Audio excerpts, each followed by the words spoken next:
Par une nuit de septembre 1853, dans les ténèbres humides d'une plantation de coton près de Bâton Rouge, une femme blanche ordonna à un homme noir de tuer un enfant. Ce que Isaac Lebrun fit ce soir-là dans les eaux troubles du Mississippi, et ce que le fleuve lui rendit 3 jours plus tard, transformerait 47 vies et révélerait un secret si terrible que 3 familles s'entendraient pour l'enterrer à jamais. Mais les fleuves gardent leur propre mémoire et certaines vérités refusent de rester noyées. Avant de continuer cette histoire qui a glacé mon sang pendant des semaines, je vous invite à vous abonner à cette chaîne et à me dire en commentaire de quelle ville vous nous écoutez en ce moment. Chaque témoignage compte pour préserver ces récits oubliés. L'automne de 1853 tombait lourd sur la Louisiane. Dans cette région où le fleuve Mississippi déployait ses méandres comme les anneaux d'un serpent endormi, la chaleur ne desserrait jamais vraiment son étreinte. Même en septembre, l'air restait épais, saturé d'humidité et du parfum douceâtre de la canne à sucre en maturation. Les cigales chantaient leur litanie incessante et les moustiques formaient des nuages vivants au-dessus des marécages qui bordaient les terres cultivées. La plantation Bellevue s'étendait sur près de 1200 hectares de terre fertile, à environ 30 km au sud de Bâton Rouge. Ces champs de coton blanc ondulaient comme une mer laiteuse sous le soleil implacable, ponctués çà et là par les silhouettes courbées des hommes et des femmes qui travaillaient du lever au coucher du jour. 187 âmes asservies vivaient sur cette propriété, réparties entre les baraquements de bois brut qui s'alignaient derrière les champs, loin de la grande maison blanche, aux colonnes majestueuses qui dominaient le domaine, comme un temple antique. Pierre-Auguste Lavigne avait hérité Bellevue de son père en 1845. À 42 ans, c'était un homme de stature imposante, aux traits burinés par le soleil et marqué par une certaine dureté que les années de commandement avaient gravée dans son visage. Ses mains, bien que soignées, portait encore les callosités de sa jeunesse passée à apprendre le métier de planteur aux côtés de son père. On le disait juste pour un maître d'esclaves, ce qui signifiait simplement qu'il ne frappait pas sans raison et qu'il veillait à ce que ses travailleurs reçoivent suffisamment de nourriture pour demeurer productifs. Mais la justice d'un propriétaire d'esclaves demeure une notion relative, comme l'eau qui paraît propre jusqu'à ce qu'on en voie le fond. Son épouse, Margot Lavigne, née Duvalier, était arrivée à Bellevue en 1846, lors d'un mariage arrangé entre 2 familles de planteurs désireuses d'unir leurs intérêts. Elle avait 20 ans alors, fraîche sortie du pensionnat des Ursulines à la Nouvelle-Orléans, habituée au luxe et au raffinement de la vie urbaine. La plantation l'avait terrifiée au début. Les étendues infinies de champs, l'isolement oppressant, et surtout la présence constante de ces hommes et femmes noirs dont elle avait appris à craindre la simple existence. Elle avait été élevée dans la conviction que les esclaves constituaient une menace permanente, des êtres inférieurs certes, mais nombreux et potentiellement dangereux si on leur laissait la moindre liberté. Au fil des années, Margot avait appris à régner sur Bellevue avec une main de fer dissimulée sous les dentelles et les bonnes manières. Elle gérait la maisonnée avec une efficacité redoutable, veillant à ce que chaque détail soit impeccable, chaque service rendu avec la déférence appropriée. Les domestiques la craignaient plus que le maître lui-même, car contrairement à Pierre-Auguste, qui se concentrait sur les champs et la production, Margot surveillait chaque aspect de la vie domestique avec une vigilance incessante. Un verre mal lavé, une nappe pliée de travers, un regard un peu trop direct, et la punition tombait, rapide et méthodique. La grande maison elle-même était une manifestation de leur statut social. Construite en bois de cyprès et de chêne, elle s'élevait sur 2 étages, ses galeries couvertes offrant une fraîcheur relative pendant les mois d'été étouffants. Les colonnes doriques qui soutenaient le portique avaient été importées d'Italie, tout comme le marbre du hall d'entrée. À l'intérieur, les meubles en acajou massif, les tapis persans, les lustres de cristal et les miroirs dorés témoignaient de la richesse accumulée par 2 générations de Lavigne. Chaque objet avait été choisi pour impressionner, pour affirmer la position de la famille dans la hiérarchie sociale rigide de la Louisiane antebellum. Mais sous ce vernis de civilisation et de prospérité, sous les conversations policées au salon et les dîners élégants éclairés aux chandelles, se cachait une réalité brutale que personne ne mentionnait jamais ouvertement. La richesse de Bellevue reposait entièrement sur le travail forcé de près de 200 êtres humains réduits au statut de propriété. Cette vérité imprégnait chaque pierre de la grande maison, chaque balle de coton expédiée vers les ports, chaque pièce d'or déposée dans les coffres de la famille. Isaac Lebrun faisait partie de ces vies invisibles qui permettaient à Bellevue de fonctionner. Âgé de 34 ans, il était né sur la plantation, fils d'une femme nommée Rachel, qui avait elle-même été achetée par le grand-père Lavigne dans les années 1810. Isaac n'avait jamais connu la liberté, jamais dormi ailleurs que dans les baraquements en bois, jamais mangé autre chose que les rations distribuées chaque semaine. Farine de maïs, lard salé, mélasse, et parfois un peu de poisson quand la pêche était bonne dans le bayou voisin. On lui avait appris à lire, fait rare pour un esclave, grâce à un ancien régisseur qui croyait qu'un contremaître sachant déchiffrer les ordres écrits était plus efficace. Isaac occupait effectivement cette position depuis 6 ans, supervisant le travail dans les champs sous la direction du régisseur blanc actuel, un homme nommé Thomas Mercier. Cette responsabilité faisait de lui un homme à part parmi les esclaves, respecté par certains, détesté par d'autres qui voyaient en lui un collaborateur du système qui les opprimait tous. Mais Isaac n'avait jamais eu le choix. Il avait accepté ce rôle parce que refuser aurait signifié le fouet, la vente à une autre plantation, la séparation d'avec sa femme Esther et leurs 3 enfants. Il avait appris à naviguer dans les eaux dangereuses de Bellevue, à anticiper les humeurs de Monsieur Lavigne, à interpréter les silences lourds de sens de Madame, à maintenir l'équilibre précaire qui lui permettait de protéger sa famille, tant bien que mal.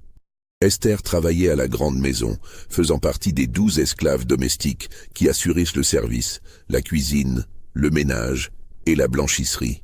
C'était une femme de 30 ans, au visage fin et aux mains abîmées par des années de lessive et de récurage.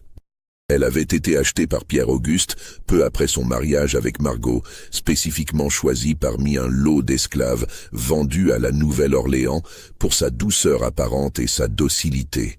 Margot l'avait formée personnellement, lui enseignant la manière exacte dont les nappes devaient être pliées, les argenteries polies, les planchers cirés.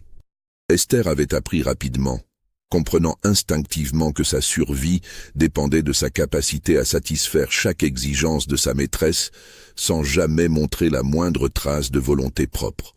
Les enfants d'Isaac et Esther étaient leur seule source de joie véritable dans cette existence de labeur sans fin. L'aînée, Myriam, avait 11 ans et commençait déjà à travailler aux cuisines. Le second, Joseph, en avait 8 et aidait aux écuries.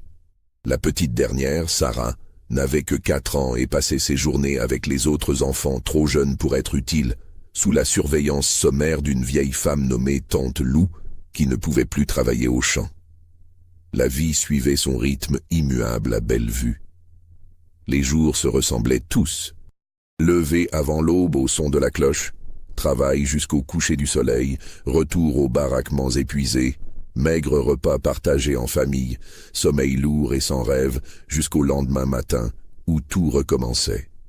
Les dimanches offraient un semblant de repos, quelques heures où les esclaves pouvaient cultiver leur petit jardin personnel, réparer leurs vêtements, se rassembler pour prier dans une grange que M. Lavigne avait désignée comme lieu de culte, à condition que les prêches restent convenables et qu'on y enseigne surtout l'obéissance et la résignation.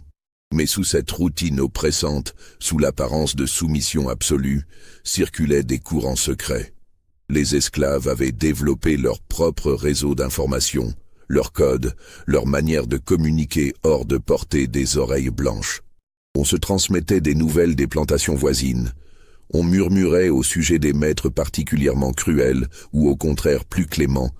On partageait des stratégies de survie. Et parfois, très rarement, on évoquait à voix basse ces histoires de fugitifs qui avaient réussi à atteindre le nord. Ces récits presque mythiques de liberté qui semblaient aussi irréels que les contes de fées.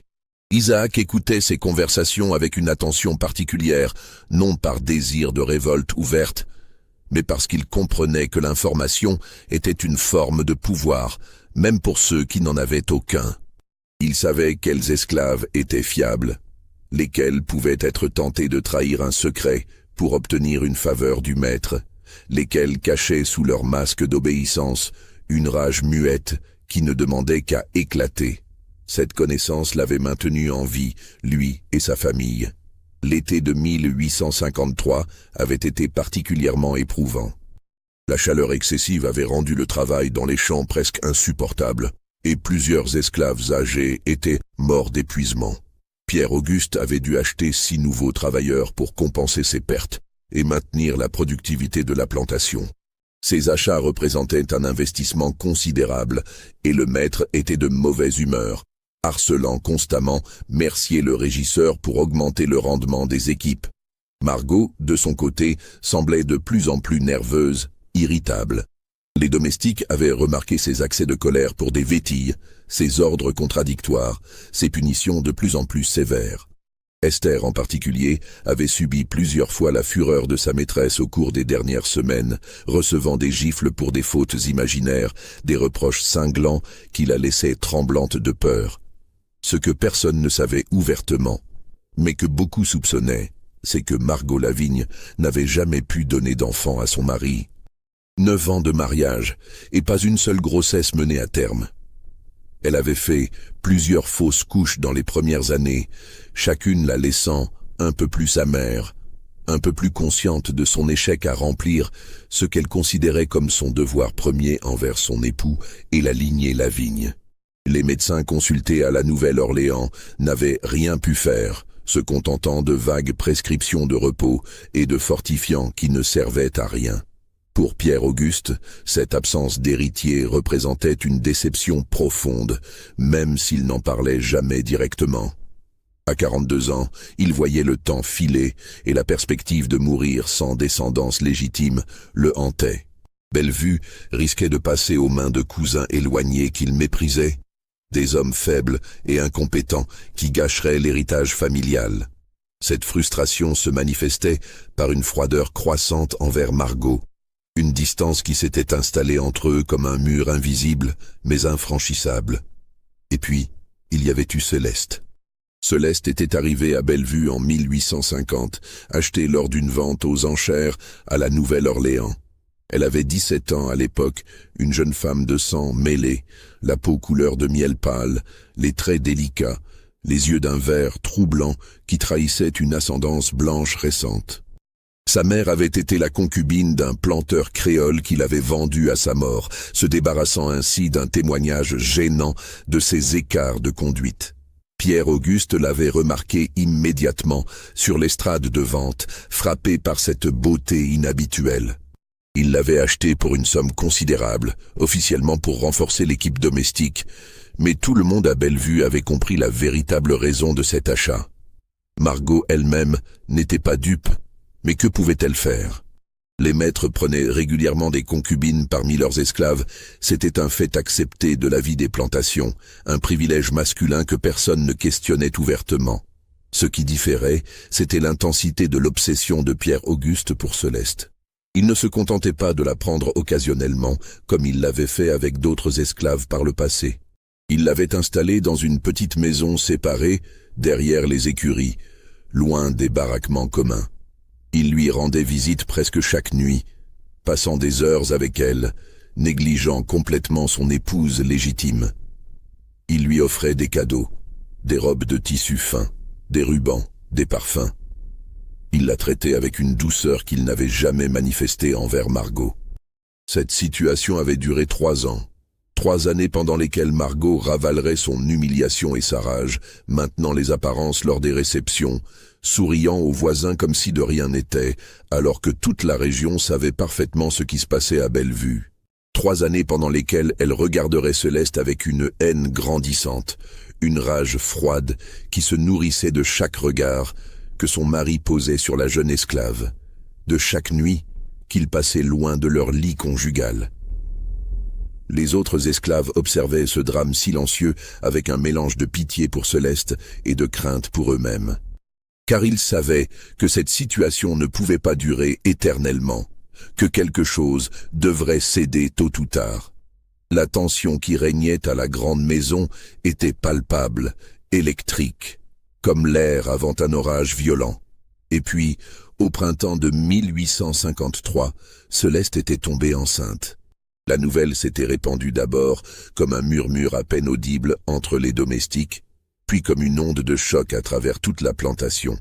Céleste portait l'enfant du maître, ce qui aurait pu n'être qu'un incident mineur sur d'autres plantations, où les maîtres engendraient régulièrement des enfants avec leurs esclaves sans que personne n'y prête attention, prenait à Bellevue une dimension dramatique à cause de l'absence d'héritier légitime. Pierre-Auguste avait réagi de manière inattendue. Loin de chercher à cacher cette grossesse ou à s'en débarrasser, il l'avait accueillie avec une joie évidente, presque enfantine. Il rendait visite à Céleste encore plus fréquemment, veillant à ce qu'elle reçoive la meilleure nourriture, qu'elle ne travaille plus, qu'elle reste au repos dans sa petite maison. Il avait même fait venir un médecin de bâton rouge pour examiner la jeune femme, un luxe extraordinaire pour une esclave. Margot avait observé tout cela sans dire un mot, son visage devenant de jour en jour plus pâle, plus tendu, ses mains se crispant sur sa broderie pendant les longues soirées où son mari ne rentrait pas. Les domestiques la voyaient parfois rester debout près de la fenêtre de sa chambre, regardant fixement vers la petite maison derrière les écuries, immobile comme une statue de sel pendant des heures. Esther, qui servait directement Madame Lavigne, sentait la tempête approcher. Elle voyait les signes dans les gestes de plus en plus brusques de sa maîtresse, dans les punitions de plus en plus sévères, infligées pour des fautes dérisoires, dans le silence glacial qui régnait désormais à la grande maison. Elle essayait de se faire aussi invisible que possible, de ne donner aucune prise à la colère qui couvait visiblement en Margot. Isaac, lui, observait la situation avec une inquiétude grandissante. Il connaissait suffisamment les dynamiques de pouvoir à Bellevue pour comprendre que cette grossesse mettait tout le monde en danger. Quand les maîtres se déchiraient entre eux, c'étaient toujours les esclaves qui en payaient le prix. Il redoublait de vigilance dans son travail, veillant à ce que les équipes maintiennent leur productivité, évitant tout ce qui pourrait attirer l'attention négative du maître ou de la maîtresse. Les semaines passèrent, lourde et oppressante comme la chaleur d'été. Le ventre de Céleste s'arrondissait visiblement. Pierre-Auguste parlait ouvertement de l'enfant à venir, évoquant la possibilité de l'affranchir, peut-être même de lui donner le nom de Lavigne. Ces paroles, rapportées par les domestiques qui les entendaient, faisaient l'effet d'autant de coups de couteau dans le cœur de Margot. Car ce que Pierre-Auguste proposait n'était pas simplement scandaleux, c'était une insulte directe à son épouse légitime. Donner son nom à l'enfant d'une esclave alors que Margot ne lui avait donné aucun héritier, c'était la rejeter publiquement, affirmer devant toute la société que cette femme noire avait réussi là où elle avait échoué. C'était une humiliation si profonde qu'elle dépassait tout ce qu'une femme de son rang pouvait endurer. Le 7 septembre 1853, Céleste donna naissance à un garçon. L'accouchement se déroula dans la petite maison, assisté par tante Lou qui servait de sage-femme à Bellevue et par le médecin que Pierre-Auguste avait fait revenir spécialement de Bâton Rouge. Le bébé était en bonne santé, avec la peau claire de sa mère et, disait-on, les yeux sombres des Lavignes. Pierre-Auguste était au comble de la joie. Il passa toute la journée et toute la soirée auprès de Céleste et de l'enfant, tenant le nouveau-né dans ses bras, le contemplant avec une tendresse qu'il n'avait jamais manifestée pour personne d'autre. Il donna des ordres pour que les esclaves reçoivent une ration supplémentaire de viande et de whisky pour célébrer cette naissance, comme on l'aurait fait pour un héritier légitime. À la grande maison, Margot passa cette journée seule dans sa chambre, les volets fermés, refusant toute nourriture, ne répondant pas quand les domestiques frappaient à sa porte. Esther, qui avait monté un plateau dans l'après-midi, l'avait trouvée assise dans son fauteuil près de la fenêtre, le regard fixe, les mains posées à plat sur ses genoux, parfaitement immobile. Elle n'avait même pas tourné la tête quand Esther était entrée.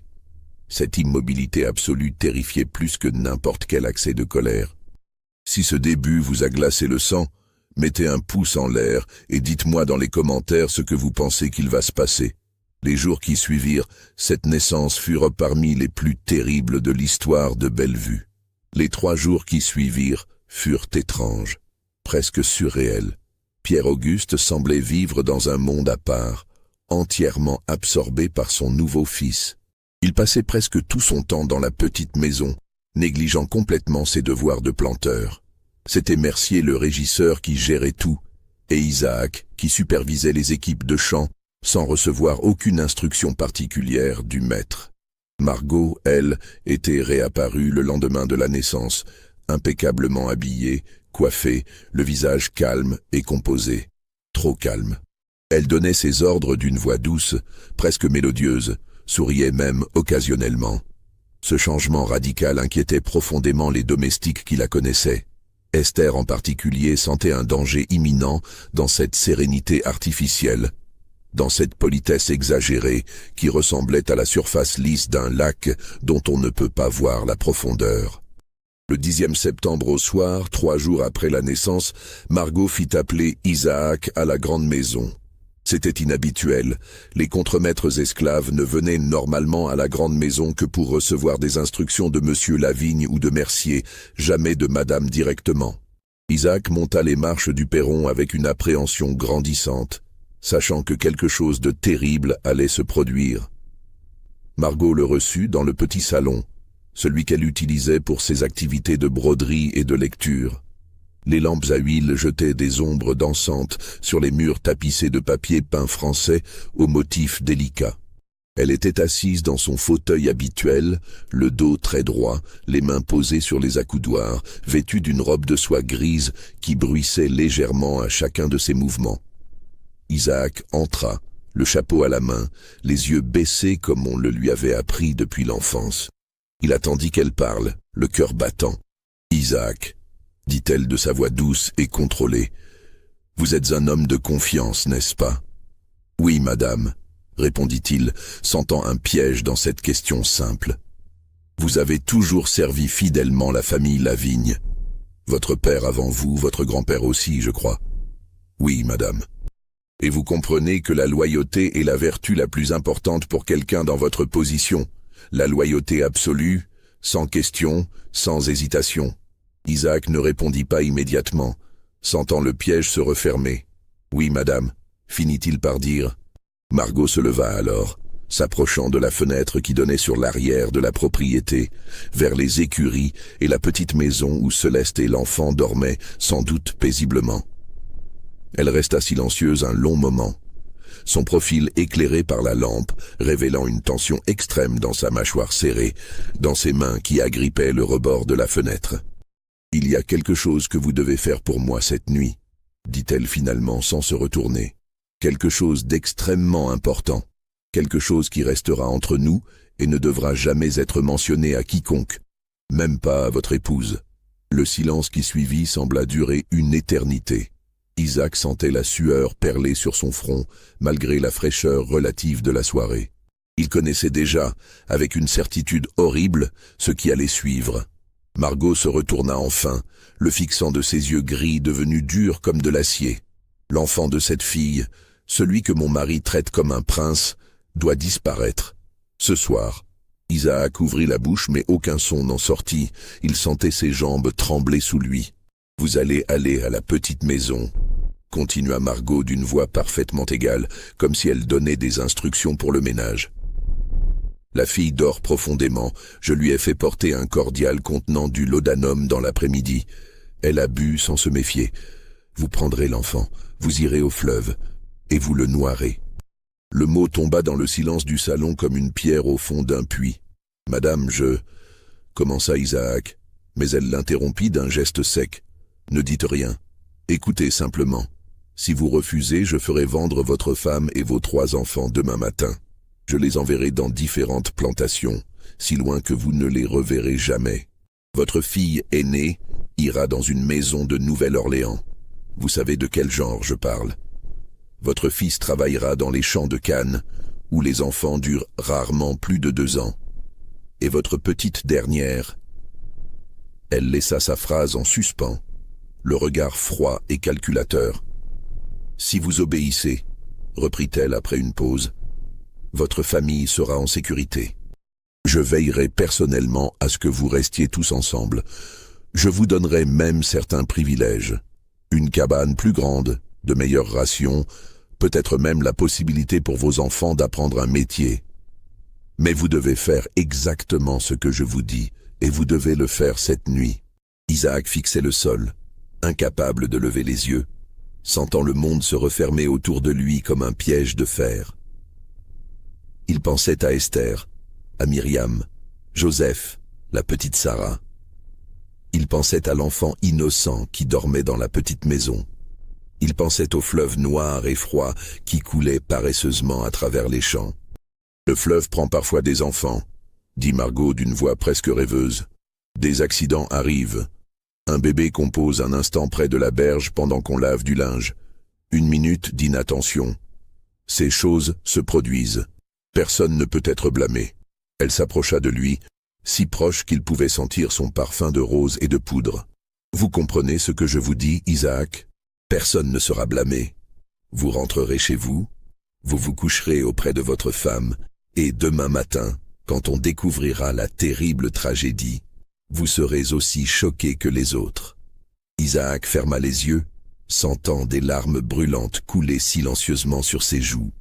Il pensait à sa mère Rachel, morte 10 ans plus tôt, qui lui avait appris à survivre dans ce monde cruel en courbant l'échine, en obéissant, en ne jamais défier les maîtres. Il pensait à toutes les horreurs qu'il avait déjà vues et acceptées par nécessité. Mais ceci, alors... La voix de Margot était devenue coupante comme une lame. Il ouvrit les yeux, mais ne la regarda toujours pas. « Oui, madame, » murmura-t-il, et ces 2 mots lui arrachèrent une partie de son âme. « Bien, allez maintenant, et souvenez-vous, le fleuve garde ses secrets. » Isaac sortit du salon sur des jambes tremblantes, descendit les escaliers de la grande maison, traversa la cour en direction de la petite maison derrière les écuries. La nuit était tombée complètement maintenant, sans lune, juste le scintillement lointain des étoiles dans le ciel d'encre. Les cigales chantaient leur mélopée habituelle, indifférentes au drame humain qui se jouait. La porte de la petite maison n'était pas verrouillée. Isaac entra, ses yeux s'habituant lentement à l'obscurité. Il distingua la forme de Céleste allongée sur le lit, sa respiration lourde et régulière du laudanum. Et dans un berceau de bois à côté du lit, emmailloté dans un lange blanc, le bébé dormait paisiblement. Isaac resta figé sur le seuil, regardant cet enfant innocent qui ne savait rien du monde terrible dans lequel il était né. Un enfant qui portait le sang de son maître et qui, pour cette raison même, était condamné. Car Margot ne tolérerait jamais qu'il vive, qu'il grandisse, qu'il devienne un rival potentiel pour tout héritier qu'elle pourrait encore concevoir, ou simplement une preuve vivante de son humiliation.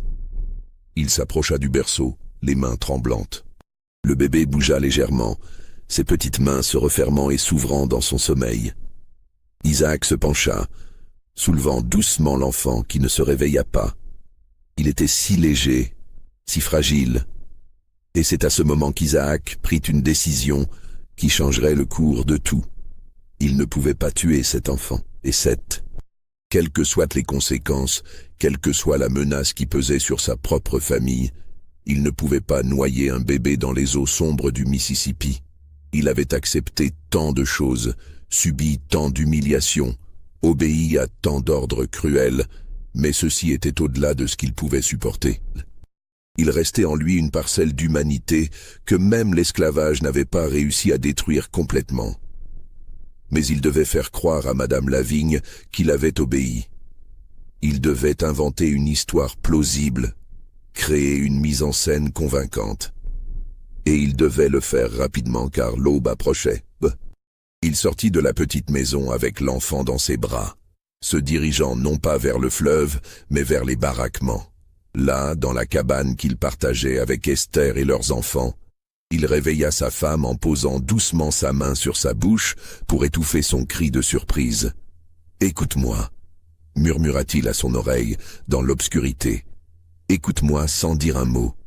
Nos vies dépendent de ce que nous allons faire maintenant. » Et dans le noir, à voix basse pour ne pas réveiller les enfants qui dormaient sur leur paillasse, Isaac raconta tout à Esther. La convocation chez Madame Lavigne, l'ordre terrible, la menace contre leur famille, et son refus d'obéir. Esther écouta en silence, son visage invisible dans l'obscurité, mais Isaac pouvait sentir sa peur, sa terreur face aux conséquences de ce qu'il venait de faire. Mais elle ne dit pas qu'il aurait dû obéir. Elle ne suggéra pas de réparer son erreur. Au lieu de cela, elle serra sa main très fort et demanda « Que devons-nous faire ?» Ensemble, dans les heures précédant l'aube, ils élaborèrent un plan. Un plan désespéré, dangereux, qui reposait sur le mensonge et la chance. Mais c'était leur seule option. Isaac prit le bébé toujours endormi et se dirigea vers le bayou qui bordait la plantation au sud.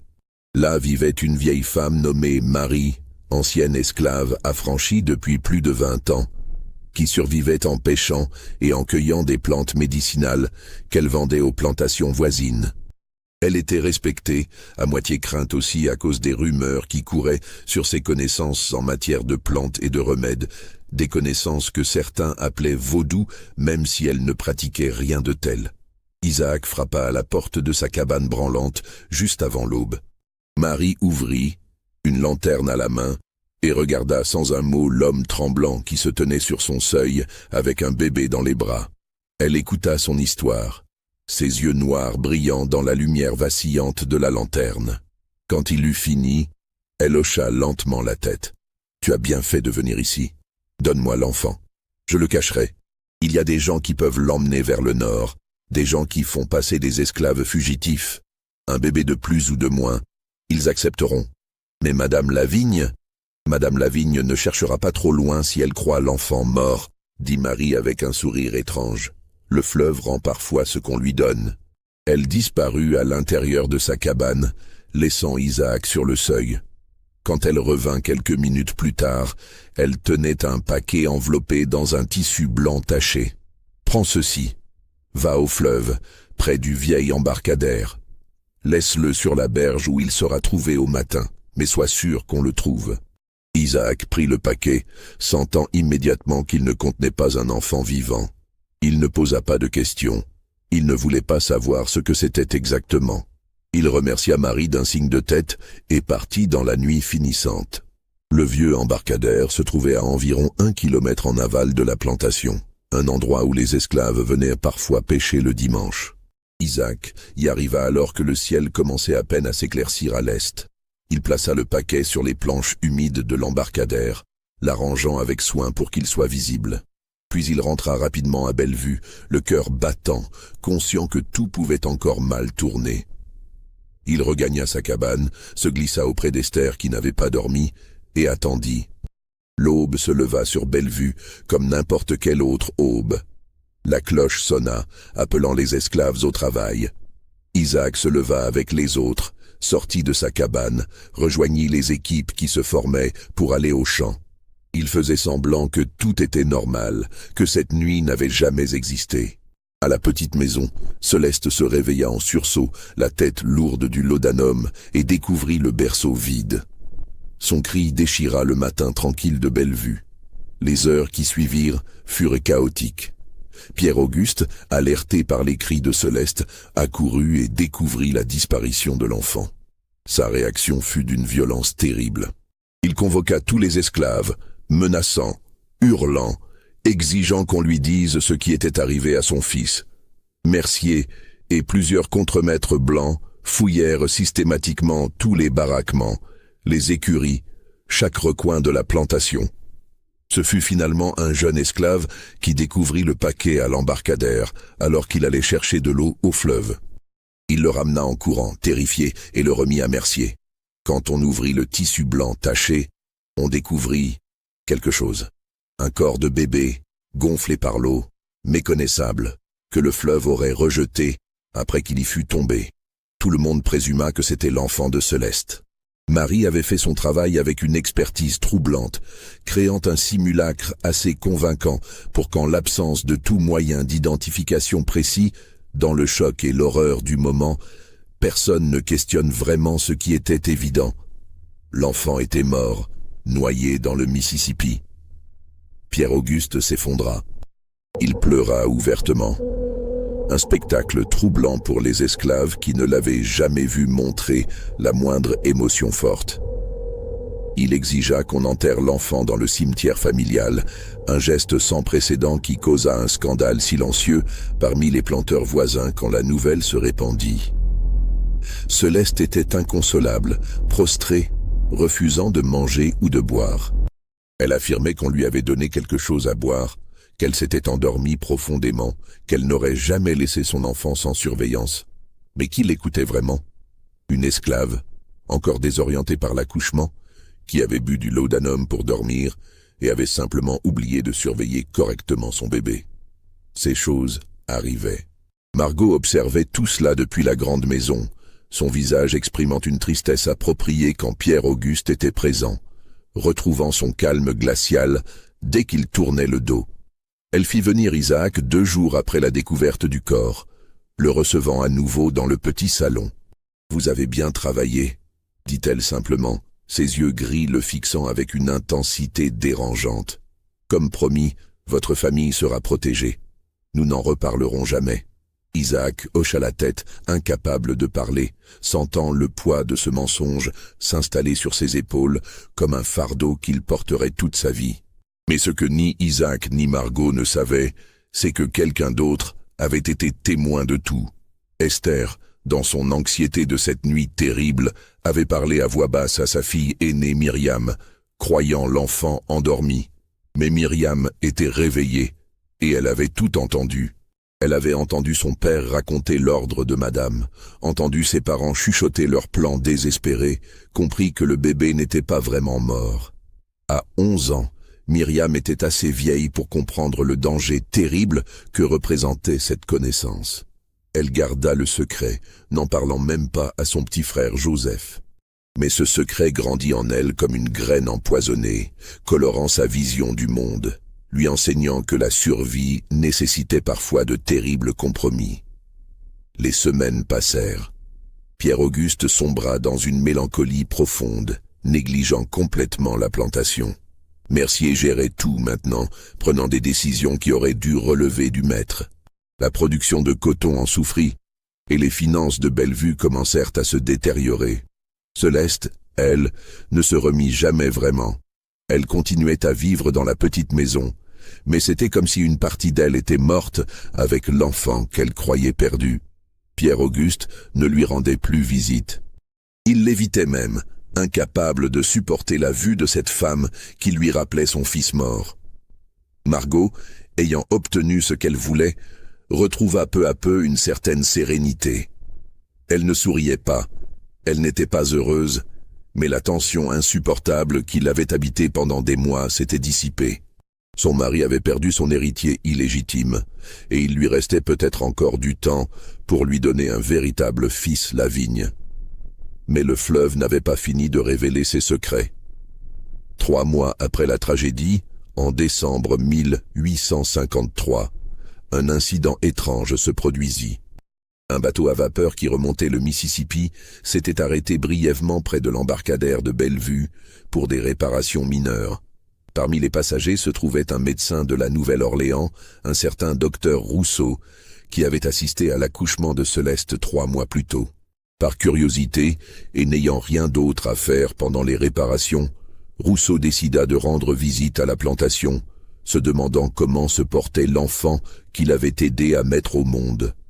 Il remonta le chemin vers la grande maison et fut reçu poliment mais froidement par Margot, qui l'informa brièvement que l'enfant était malheureusement mort peu après sa naissance, noyé accidentellement.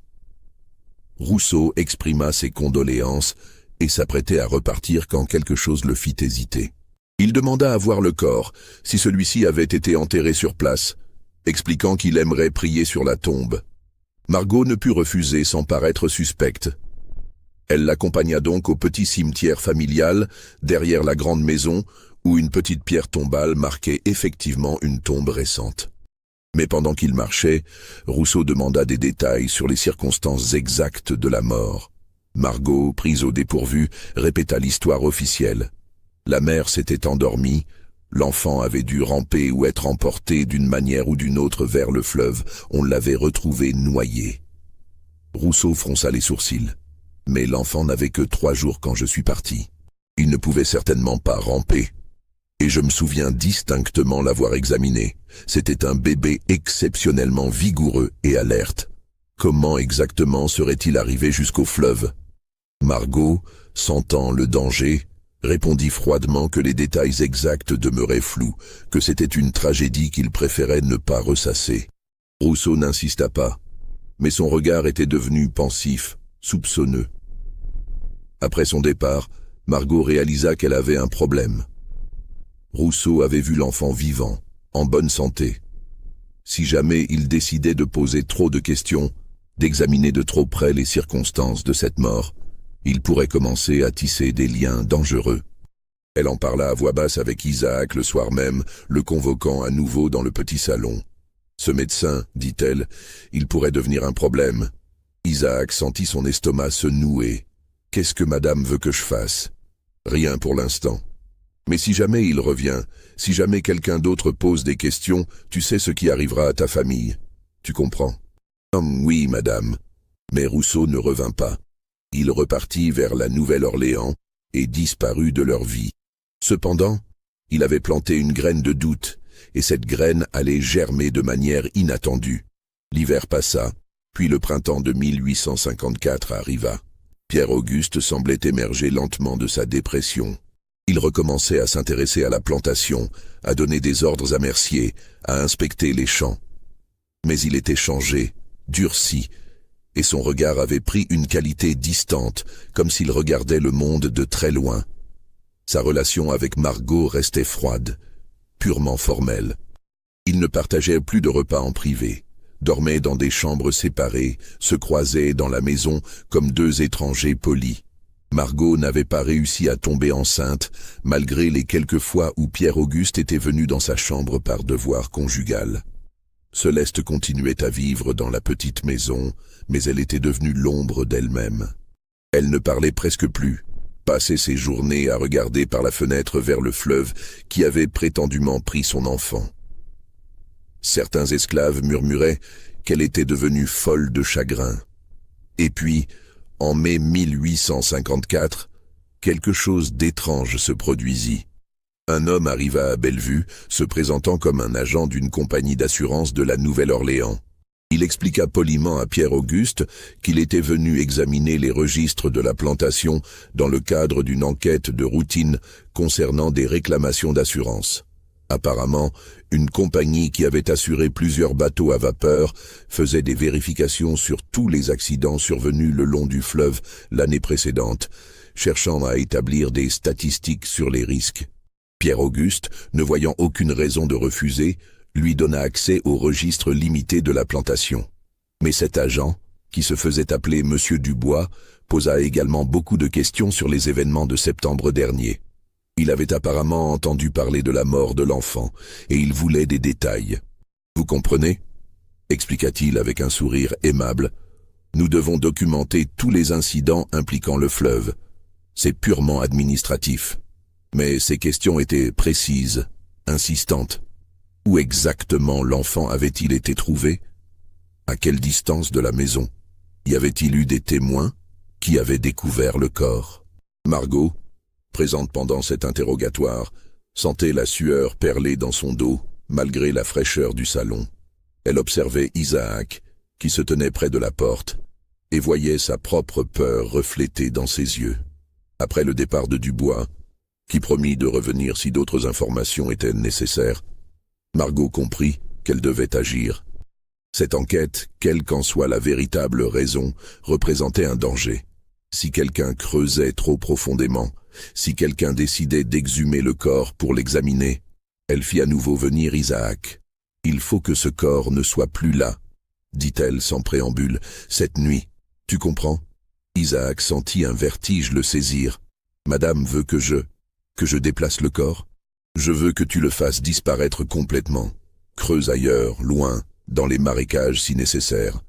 Personne ne doit pouvoir le retrouver. » Cette nuit-là, Isaac se rendit au petit cimetière avec une pelle. Il creusa dans l'obscurité, ses mains tremblantes, jusqu'à ce qu'il atteigne le petit cercueil de bois que Pierre-Auguste avait fait fabriquer pour son fils. Il le sortit de terre, l'ouvrit pour vérifier son contenu. Et c'est là qu'il découvrit quelque chose qui le glaça jusqu'aux os. Le cercueil était vide, complètement vide. Le paquet que Marie lui avait donné, quel qu'il fût, n'avait jamais été mis dans le cercueil. Quelqu'un l'avait remplacé. Ou peut-être n'y avait-il jamais rien eu du tout dans ce cercueil depuis le début. Isaac resta figé, regardant le cercueil vide, essayant de comprendre ce que cela signifiait. Qui avait fait cela? Margot? Quelqu'un d'autre? Et surtout, qu'était-il vraiment arrivé au paquet que l'on avait trouvé à l'embarcadère?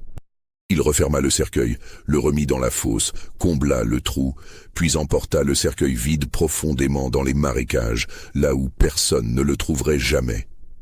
Puis il rentra, le cœur battant, se demandant dans quel jeu terrible il avait été piégé. Le lendemain, il ne dit rien à Margot de sa découverte.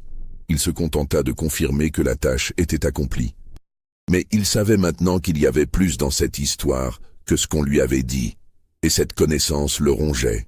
Les semaines suivantes furent marquées par une série d'événements de plus en plus troublants.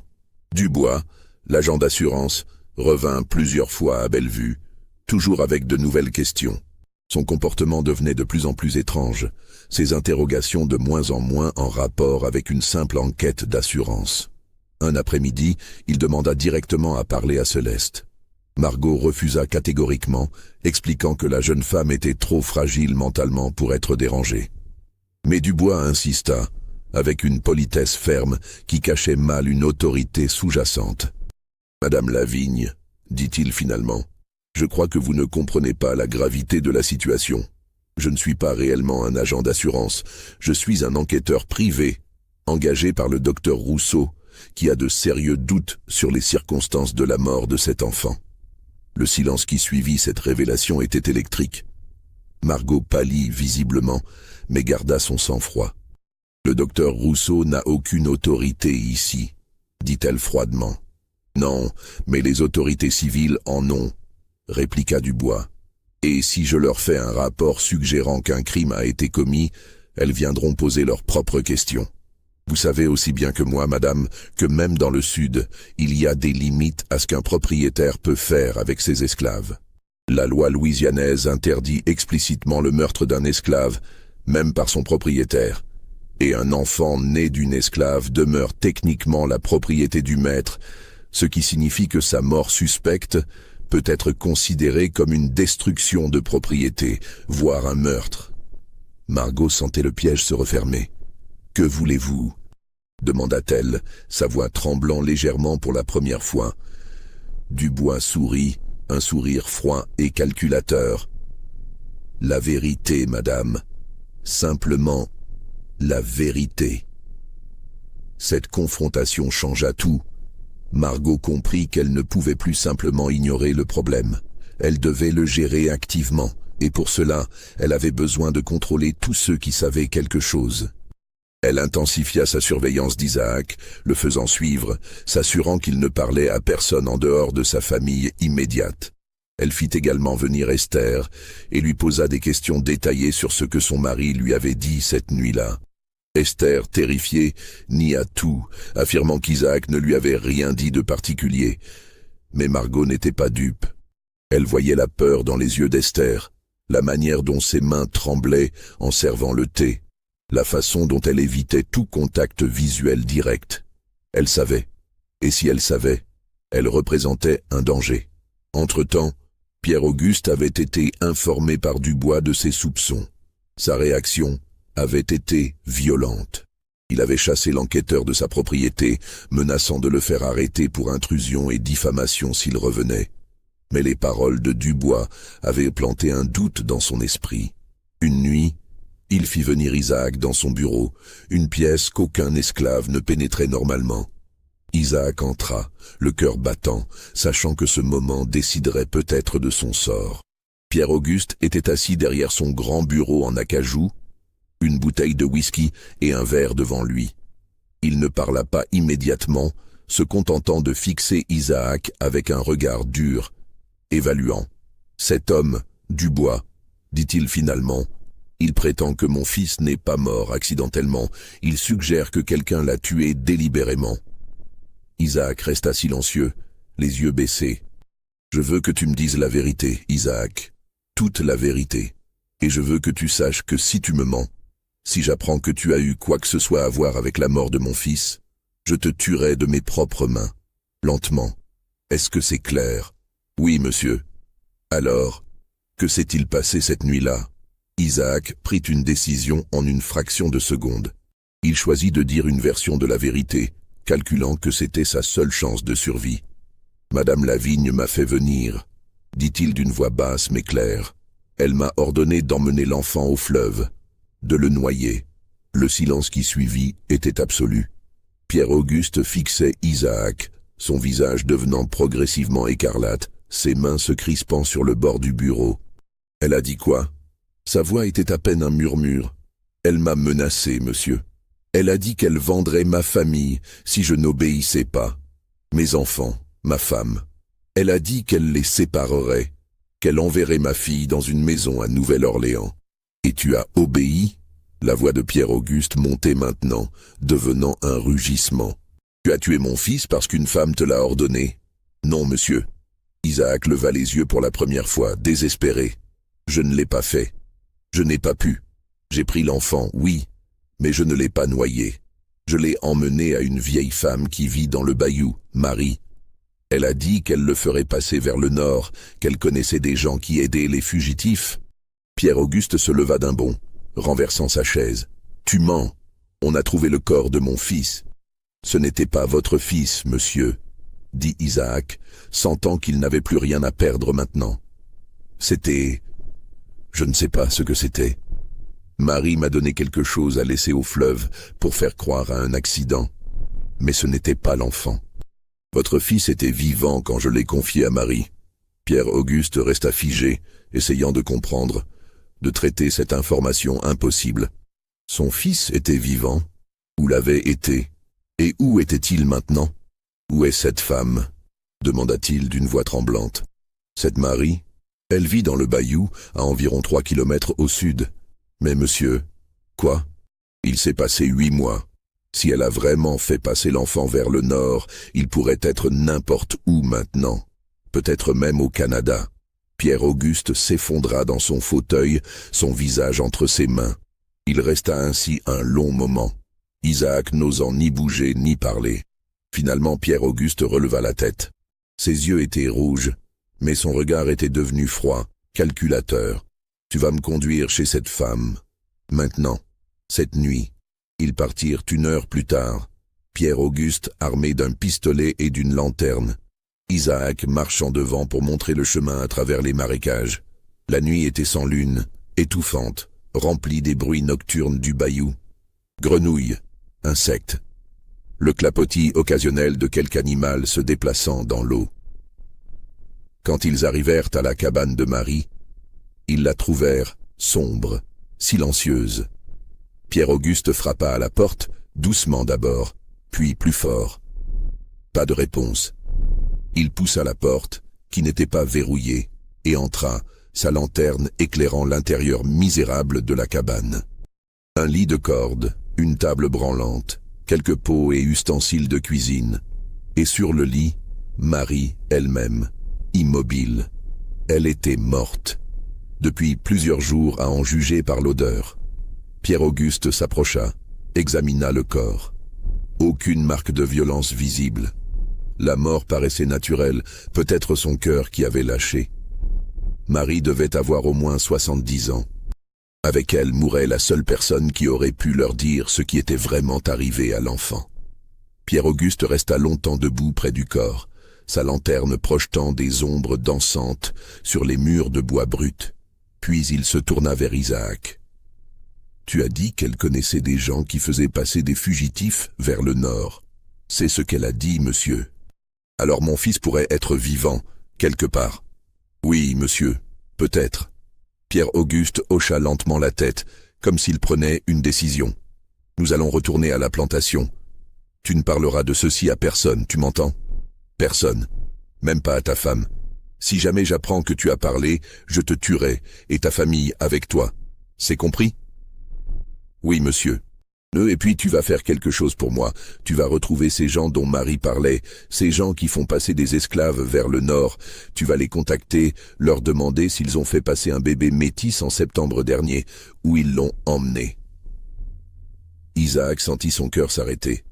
Ce que Pierre-Auguste demandait était incroyablement dangereux.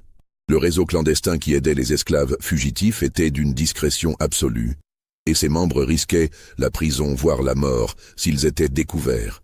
Établir un contact avec eux sans éveiller les soupçons serait presque impossible. Mais il hocha la tête. « Je vais essayer, monsieur. » Ils rentrèrent à Bellevue en silence, chacun perdu dans ses pensées. Pierre-Auguste pensait à son fils, peut-être vivant quelque part dans le vaste Nord, élevé par des étrangers. Isaac pensait au terrible danger dans lequel il venait d'être plongé, pris entre un maître désespéré et un réseau secret qu'il ne connaissait même pas vraiment. Et aucun d'eux ne savait que cette nuit, cachés dans l'ombre d'un chêne près du bayou, quelqu'un les avait suivis et avait tout entendu. La personne qui les avait suivis était Myriam, la fille d'Isaac. À 12 ans maintenant, elle avait développé une conscience aiguë des dangers qui entouraient ta famille.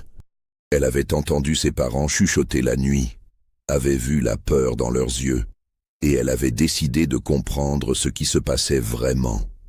Ce qu'elle avait entendu cette nuit dans le bayou confirmait ce qu'elle savait déjà. Le bébé n'était pas mort.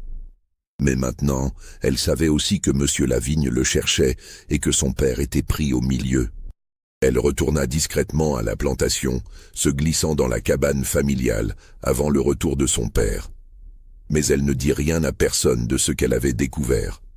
À 12 ans, Myriam avait déjà appris la leçon la plus importante de la survie en esclavage. Certaines connaissances sont trop dangereuses pour être partagées. Les semaines qui suivirent furent tendues. Isaac, suivant les ordres de Pierre-Auguste, essaya discrètement d'établir des contacts avec le réseau clandestin. Il parla à voix basse avec certains esclaves qu'il soupçonnait d'avoir des connexions, laissa tomber des remarques prudentes, des questions détournées. C'était un travail terriblement dangereux. Si quelqu'un le dénonçait, s'il éveillait les soupçons des mauvaises personnes, il serait pendu pour avoir aidé des fugitifs. Pendant ce temps, Pierre-Auguste confronta Margot. La scène fut terrible. Il l'accusa directement d'avoir ordonné le meurtre de son fils. Margot nia d'abord, puis, face à l'insistance de son mari, admit finalement qu'elle avait demandé à Isaac de se débarrasser de l'enfant. « C'était moi ou cette fille », dit-elle d'une voix glaciale. « Tu l'as choisi, lui, plutôt que ta propre épouse. Tu as humilié publiquement ta famille, ta lignée, tout ce pourquoi nous sommes censés nous battre. Cet enfant bâtard aurait détruit tout ce que les Lavigne ont construit. Je n'avais pas le choix. Tu as fait tuer mon fils, répondit Pierre-Auguste, sa voix tremblant de rage contenue. Ton fils?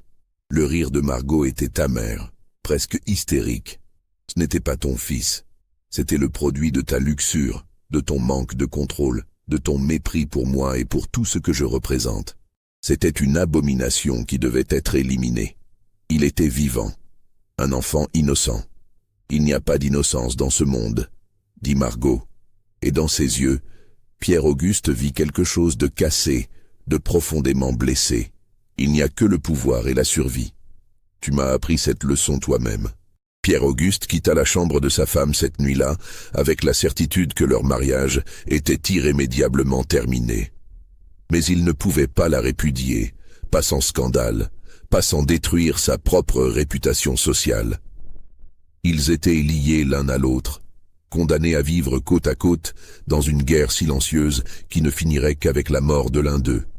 3 mois plus tard, Isaac réussit finalement à établir un contact.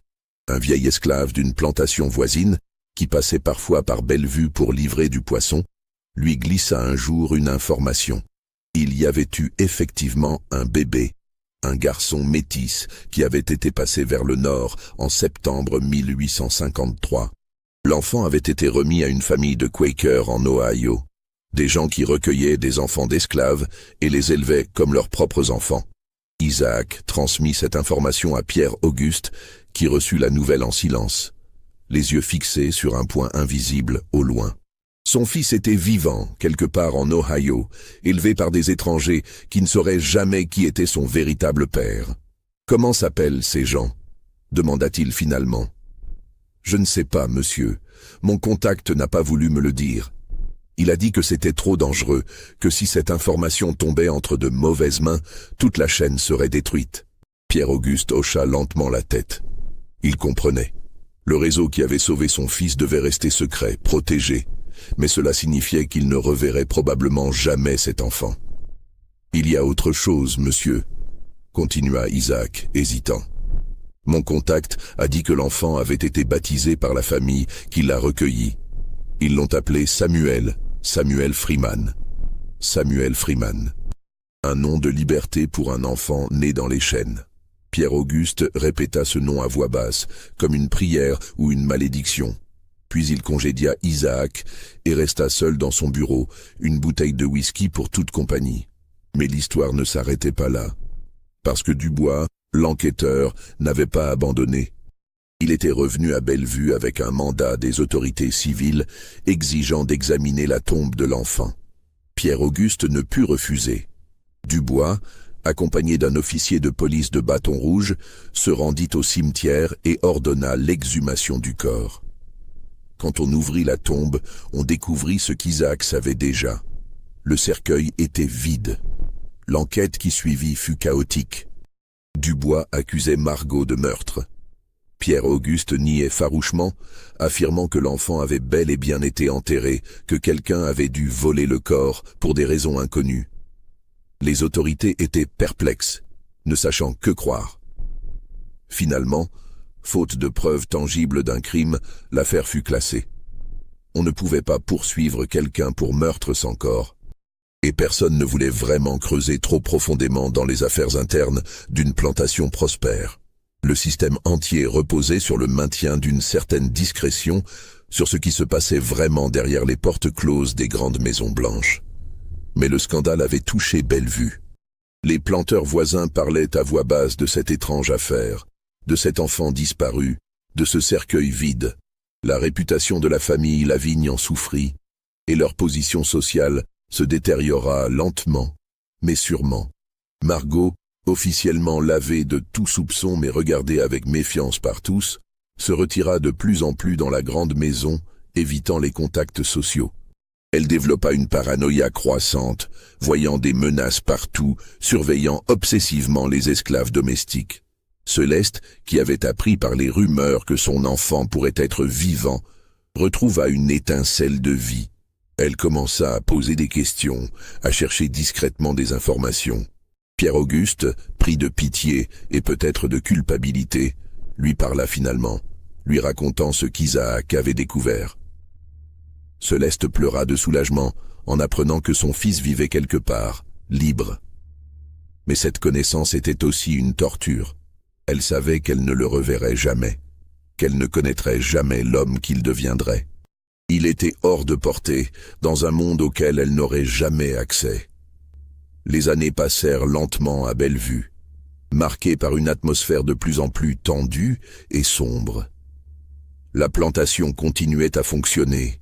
Le coton continuait à être récolté et vendu, mais quelque chose d'essentiel s'était brisé. Pierre-Auguste ne prit plus jamais de concubine parmi les esclaves. Il se concentra entièrement sur la gestion de sa propriété, devenant de plus en plus dur, plus impitoyable dans ses décisions économiques. Mais la nuit, seul dans son bureau, il sortait parfois un morceau de papier où il avait écrit un nom, Samuel Freeman. Il se demandait à quoi ressemblait son fils maintenant. S'il était heureux, s'il apprenait à lire et à écrire, s'il serait un jour libre pour de vrai. Margot sombra progressivement dans une forme de folie douce. Elle continuait à diriger la maisonnée avec la même efficacité apparente. Mais les domestiques remarquaient ses comportements de plus en plus étranges. Elle parlait toute seule, voyait des choses que personne d'autre ne voyait, avait des accès de rage suivis de longs silences catatoniques. En 1857, elle tomba soudainement malade. Une fièvre violente la saisit, et malgré les soins d'un médecin appelé de la Nouvelle-Orléans, elle mourut en 3 jours.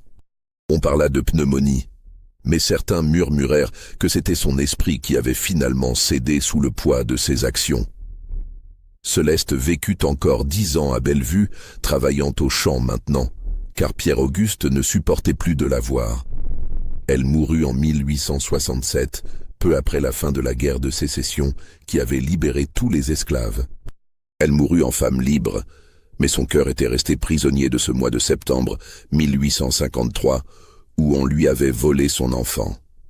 Isaac et Esther restèrent à Bellevue, même après l'émancipation, n'ayant nulle part où aller, aucun moyen de survivre ailleurs. Ils vieillirent sur la terre où ils étaient nés esclaves, témoins silencieux d'une histoire terrible qu'ils ne racontèrent jamais complètement à personne, pas même à leurs enfants. Myriam, leur fille aînée, quitta Bellevue dès qu'elle le put après la guerre. Elle partit vers le nord, vers l'Ohio, espérant peut-être y retrouver des traces de l'enfant qui avait été sauvé. On ne sait pas si elle réussit. Pierre-Auguste Lavigne mourut en 1872, seul dans la grande maison maintenant vide et en décrépitude. Bellevue fut vendue pour payer ses dettes, divisée, transformée. La grande maison blanche fut finalement détruite par un incendie en 1885. Il ne reste aujourd'hui aucune trace visible de ce qui fut autrefois une plantation prospère. Quant à Samuel Freeman, l'enfant qui avait été sauvé des eaux du Mississippi, les archives suggèrent qu'il grandit effectivement en Ohio, élevé par une famille de Quakers qui ne lui parla jamais de ses origines. Il apprit à lire et à écrire, devint menuisier, vécut une vie simple et honnête. Il mourut en 1923, à l'âge de 70 ans, sans savoir jamais vraiment qui avait été son père, sans connaître l'histoire terrible de sa naissance et de sa survie miraculeuse. Mais dans les quelques documents qui subsistent, dans les lettres qu'il écrivit à ses propres enfants, on trouve parfois des phrases étranges, des mentions de rêves récurrents où il voyait un grand fleuve, une maison blanche aux colonnes majestueuses, et une femme au visage qu'il ne pouvait jamais vraiment distinguer, qui pleurait en silence près d'une fenêtre. Certaines mémoires, semble-t-il, persistent au-delà de la connaissance consciente, transmises peut-être par des moyens que nous ne comprenons pas encore. Le fleuve garde ses secrets, mais il murmure aussi ses histoires à ceux qui savent écouter.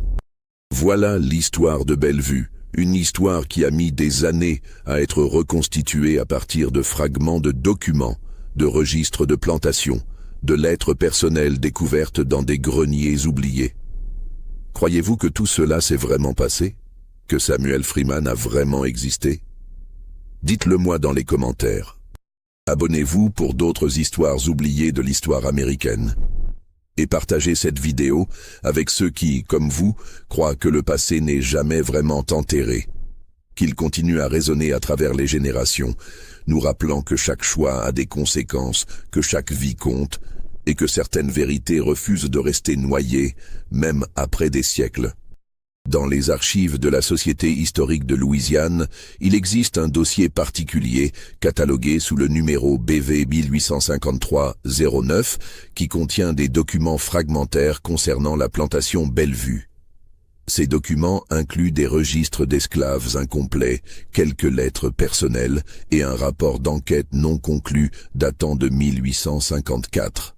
Parmi ces papiers jaunis, il y a une lettre non datée, écrite d'une main tremblante sur du papier fin, qui commence ainsi: « À celui qui trouvera ces mots, sachez que les fleuves gardent non seulement nos secrets, mais aussi nos péchés. » La lettre n'est pas signée et personne n'a jamais pu identifier avec certitude son auteur. Mais les experts en écriture manuscrite du XIXe siècle notent que le style correspond à celui d'une personne éduquée, probablement une femme, écrivant sous une détresse émotionnelle extrême. À côté de cette lettre, Dans le même dossier, on trouve une petite photographie daguerréotype datant d'environ 1875. Elle montre un homme d'âge moyen, au visage sérieux, portant les vêtements simples d'un artisan. Au dos de la photographie, quelqu'un a écrit au crayon « Samuel Freeman, menuisier, Columbus, Ohio ». La ressemblance avec les portraits connus de Pierre-Auguste Lavigne est troublante, particulièrement dans la forme des yeux et la ligne du menton. Mais peut-être n'est-ce qu'une coïncidence. Peut-être toute cette histoire n'est-elle qu'une légende, un conte sombre tissé à partir de bribes de vérité et d'imagination. Peut-être n'y a-t-il jamais eu de Bellevue, jamais eu d'Isaac ou de Margot, jamais eu d'enfants sauvés des eaux, ou peut-être pas. L'histoire est une rivière qui coule dans une seule direction, mais dont les courants secrets nous échappent souvent. Nous ne voyons que la surface, les remous et les tourbillons, sans jamais vraiment comprendre ce qui se cache dans les profondeurs. Et comme le Mississippi lui-même, l'histoire charrie des vérités et des mensonges mêlés, impossibles à démêler complètement. Tout ce que nous pouvons faire, c'est écouter ces murmures et essayer de comprendre les échos du passé qui continuent à résonner dans le présent. La seule certitude, c'est que des histoires comme celle-ci se sont produites encore et encore sur des centaines de plantations à travers le sud antebellum. Des enfants nés dans les chênes, des familles déchirées, des secrets enterrés, des vies détruites par un système qui transformait les êtres humains en propriétés. Bellevue existe peut-être, ou peut-être pas. Mais les Bellevues du monde réel, eux, ont existé. Par centaines, par milliers, et leurs fantômes nous hantent encore aujourd'hui.